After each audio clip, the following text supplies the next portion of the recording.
Anthony from Learning to Play the Guitar. This video is the second in a series of videos I'm calling Jumping into Jazz. In this video I'm going to show you 3 different ways of playing chords around a 12-bar blues in the key of F. This 12-bar blues in the key of F is commonly used as a backing for 2 Charlie Parker tunes. One, Now's the Time, and the other is called Billie's Bounce.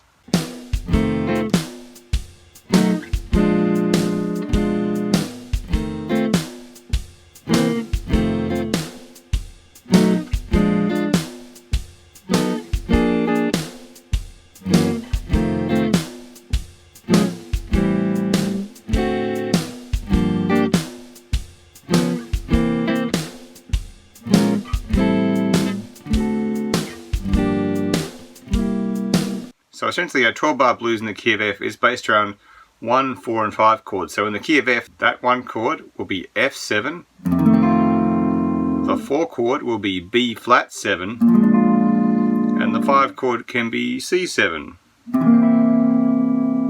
And you go back to 1. But what happens often in the jazz context of playing a blues, extra chords will be inserted to make it sound more harmonically complex or jazzier.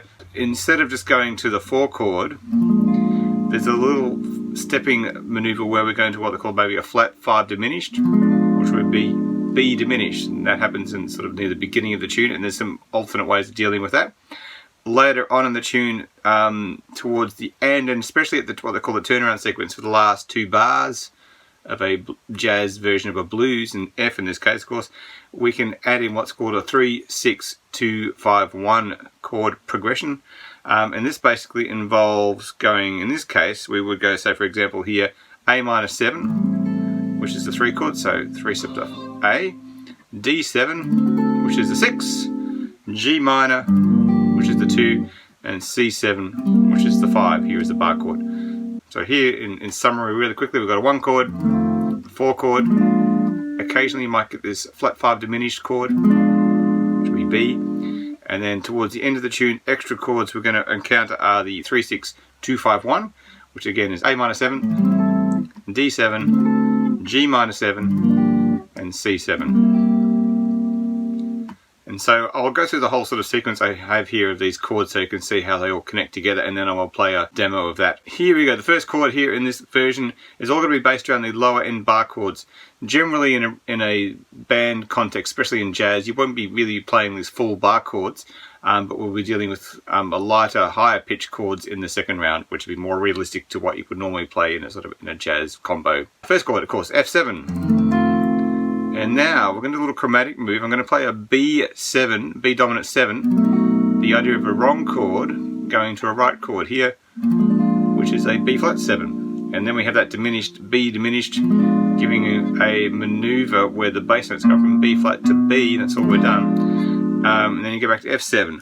But here it's sort of emphasising that now C could be the bass note if the bass player is switched on to that. And then we've got a C7, being the 5 going back to the 1 of F7. So all these little maneuvers sideways are always coming back to the core chord, which in this case is F7 or B flat 7. B dominant 7 again, chromatically pulling us back down to B flat 7. So now technically it's 2 bars of B flat 7 stuff, but we can stretch and come back. So the other way of playing B7, stretching it back to the B flat 7 again in this other shape as well, so sliding that shape around. Again, chromatic, wrong to right, back to F7, but via F sharp 7, pulling us back to F7. We come back to the F7 section. Using that same concept, I'm going to go chromatically B flat minor 7, and I can slide this way with an open A minor 7, using that little trick with the finger off, to the D7, so this is a 3-6 maneuver which comes sort of towards the end, G minor 7, and now I'm going to chromatically go, again, wrong to right, C sharp 7, to C7, which is a more correct chord in this case, and again more chromatic maneuvers. B flat minor 7, chromatically pulling down to the 3 chord, A minor 7, 6 chord, D7, G minor, it's the 2 chord, C7's a 5, and then we could be back to the start for another round with F7.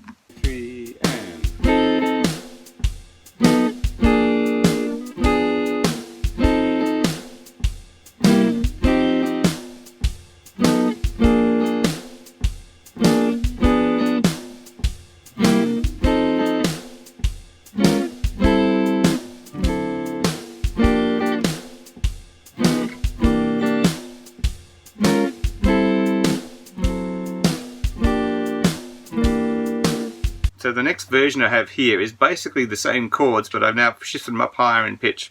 Here we go with F7, so played this way, using what I call the triangle shape.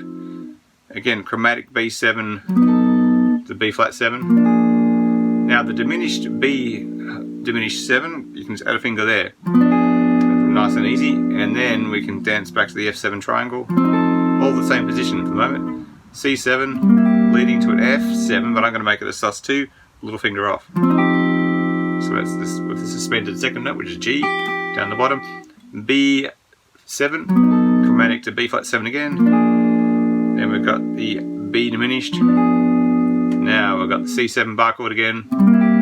Going to F7, triangles. Now a B flat minus 7 going to an A minus 7, same as before, but I'm just using 4 strings, so 1 finger only. Easy jazz. Now D9, a jazzier version of a dominant 7 chord, but D9, G minus 7, 1 finger version. C sharp 9 chromatically, takes us to C9, B flat minus 7, 1 finger, A minus 7, D9, but now I've thrown the bass note away, so you can also do this. And then 1 finger there, and then the C9, again no bass note. So this is a bit more realistic in terms of what you would probably use as chord shapes if you're playing with a bass player. So you're not worrying too much about getting the bass end of F7, so getting a lighter version of F7 up there. 3, 4.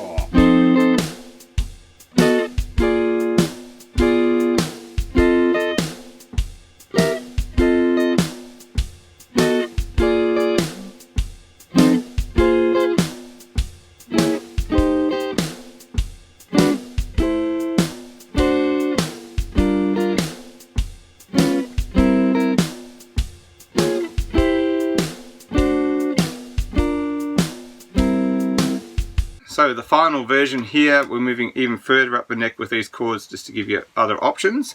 So we're going to start off here with an F7 bar chord on fret 8. Now B7, the triangle version, chromatically taking us to the B flat 7. And now we can go diminished here by sliding over that way at fret 9. Now is that B diminished. Now F7, I'm going this version up here.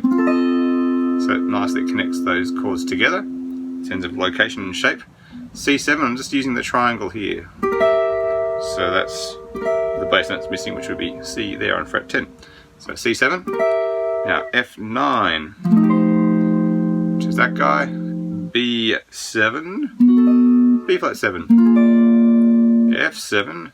Now I'm going to recycle the idea of the B flat sus2, which is that guy there.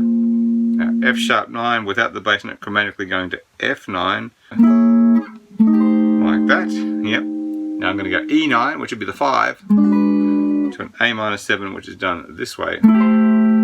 D7, G minus 7, recycling these shapes, but obviously in the right location for G, C sharp 7, down to C7.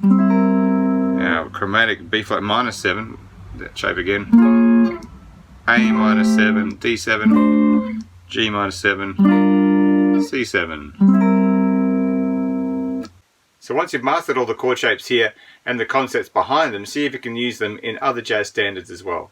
Subscribe to the Learning to Play the Guitar YouTube channel for more lessons, and don't forget to click on the bell to receive notifications when I upload a new video.